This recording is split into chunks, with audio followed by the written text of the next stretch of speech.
Okay, so before moving ahead, the very first question which we should ask is what exactly is a trading bot? Okay, and I don't want to get into the classical definition of what a trading bot is, but let's make sure that we have our concepts cleared on what a trading bot actually is.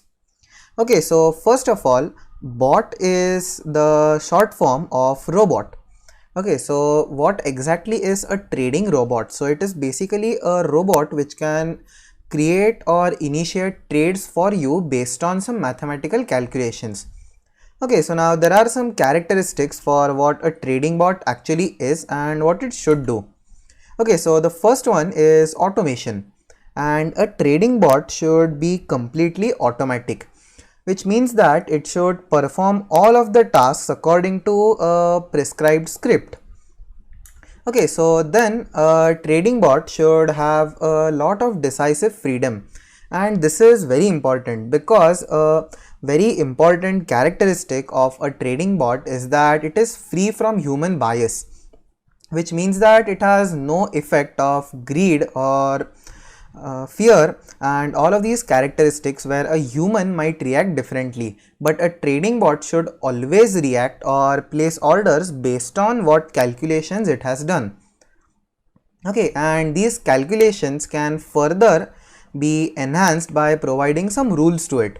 For instance, in this particular course, in the very first part, we'll be creating a trading bot which will be looking for bar reversals in a candle graph.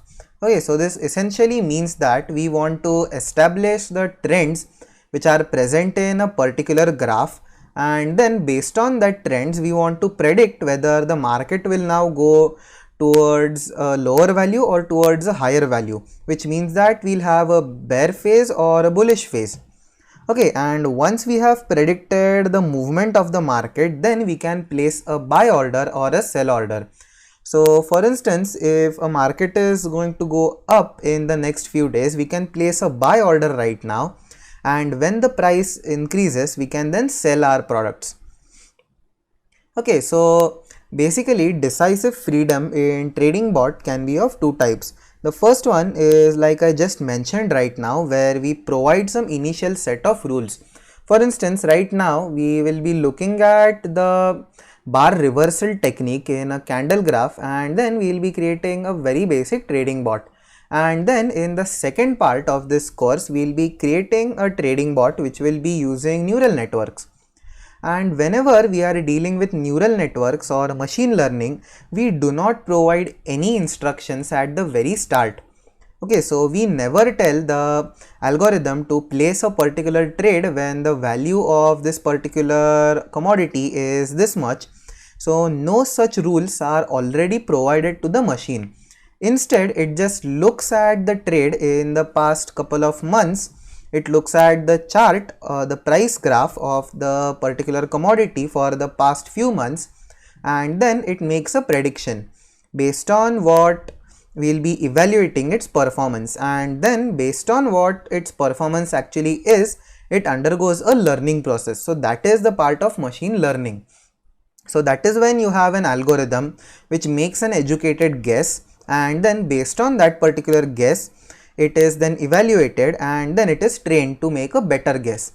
So in this way it goes on making better and better guess until one fine day the accuracy is very high, and that is essentially what we want. So in the second part we will be looking at a particular algorithm where we will be not providing any rules, but the bot will instead learn from the previous examples.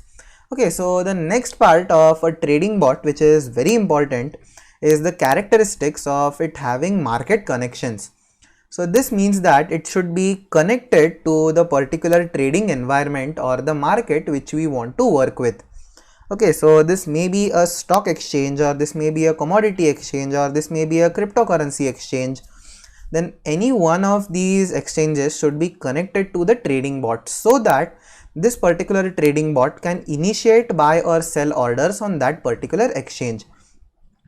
Okay, so and actually a good fact about market connections is that this was one of the main driving forces behind laying the transatlantic fiber optic line.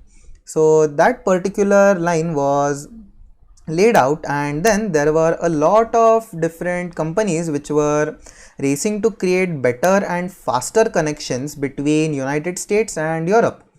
Okay, and the company which had the fastest connection used to sell the particular time which it gained by creating that particular connection. So for instance, if communicating the data from point A to point B is usually a process of 60 milliseconds, and then with the help of a better fiber optic cable it can be done within 40 milliseconds, then you have a 20 millisecond boost. So any market change which is caused in the New York Stock Exchange is immediately conveyed to a trader or a trading bot in Europe, and this particular bot can get that information earlier than others by a big margin of 20 milliseconds, which is the margin between 60 and 40. Okay, so if you get some data earlier than others, then you can use it to your advantage and then you can make good profit. So this was one of the main reasons of establishing higher and higher qualities of transatlantic fiber optic cables. Okay, so that is pretty much it for this particular lecture. These are some of the ideal characteristics of what a trading bot should actually be.